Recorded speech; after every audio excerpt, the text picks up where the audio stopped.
Parating na siya. Siya na balang magpaliwanag sa'yo. Sino? Sino siya?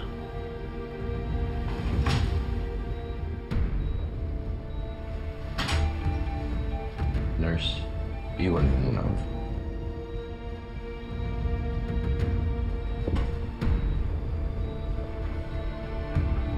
Ikaw? Oo, Lailani. Iniligtas kita.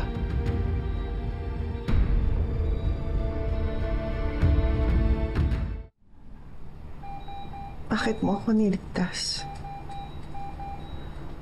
Alam ko, galit ka sa akin. Anong ginagawa mo dito? Si Xavier po. Sinabihan na kita na layuan mo siya, di ba? Xavier! Xavier! Wag! Layas! Anak! Ma? Kasasabi lang eh.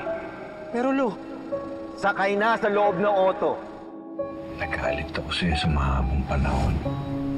Inilayo si Xavier sa'yo. Dahil ang akala ko, tama ako. At ang akala ko, ikaw talaga ang may kasalanan sa pagkawala ng anak ko. Pero nag-usap kami ni Xavier. Pinatay niya ang papa mo. Justice is being served now. Justice? Alam niyo ba talagang kwento, Lo? Alam ko at alam mo rin. Alam niyo ba sinasaktan ni Papa si Mama? Lo, kung kinilala niyo lang si Mama. Lo, kung tira niyo lang kahit isang beses. Lo, malalaman niyong mabuti siyang tao. At di niya deserve to nangyari sa kanya, Lo.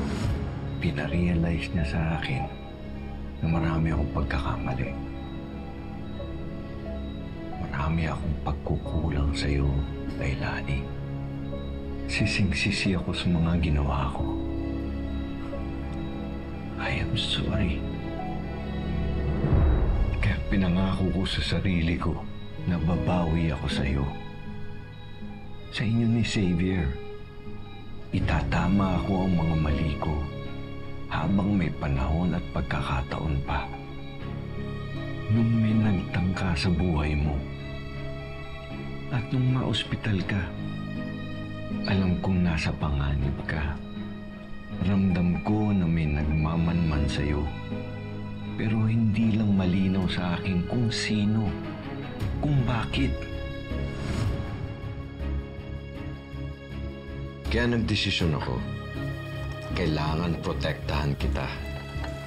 Nakipag-usap ako sa may-ari ng ospital na isa kong matalik na kaibigan. Nailabas kita ng maayos.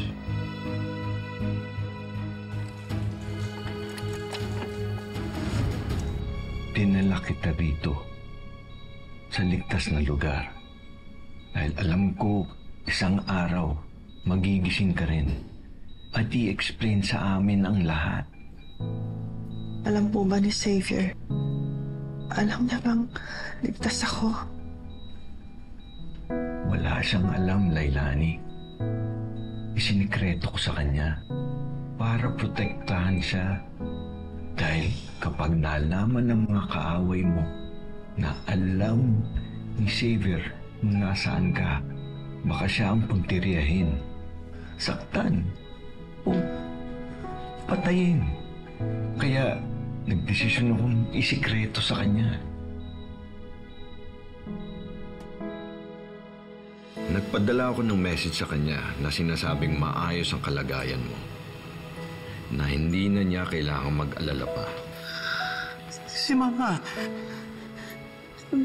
Pero nasaan siya? Gusto ko makita ang mama ko. Xavier, kalma. I'm sorry, the subscriber cannot be reached. Please try again later. Kawawa naman ang anak ko. Oo, Lailani. Araw-araw ka niyang iniisip.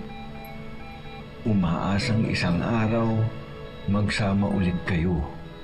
Ilang beses akong natuksong sabihin sa kanya ang tungkol sa'yo, pero nagpigil ako dahil ayoko siyang malagay sa peligro. Tama po na inilihin niyo. Importante na naligtas siya. Patawarin mo ko, Lailani. Ang tagal kong naging matigas sa iyo. Ngayon, ako naman ang humihingi ng kapatawaran. Wala na po yun, Pa. Matapos ang lahat, wala na pong galit sa puso ko.